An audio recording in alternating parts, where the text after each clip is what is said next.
what's up mga kamain, mga katalong, magandang umaga po. Nandito po tayo ngayon sa Burol 2nd, Balagtas, Bulacan. Sa-shoutout po natin mga kamain ang ating pong mga ginagalang na mga konsehal ng aming barangay. Si Konsi Obin. What's up? Shoutout po, Konsi.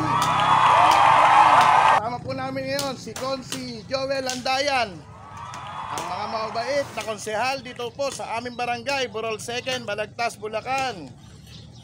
Ayan po, kasalukuyan po nililinis ang aming drainage po ng NIA Road, Balagtas.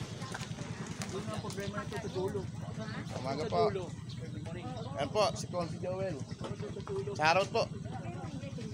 Alright, shoutout po sa ating mga magagaling na mga BPSO ng Burol 2. At sinashoutout na rin po natin si Cap Michael ng Burol 2. Maraming salamat po at nalinis na po ang ating drainage dito po sa Barangay NIA Road, Burol 2nd, Balagtas, Bulacan. Sinashoutout na rin po natin si Konsehala. Shoutout po, Konsehal. Hi, good morning po. Ako nga po pala si Amaen Katalong Vlogs.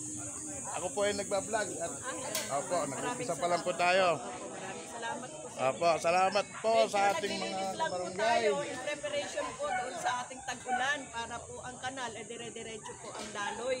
Apo. At mawala na po yung mga basura sa kahabaan po ng NIA Road. Ayos. Salamat po, Konsehala.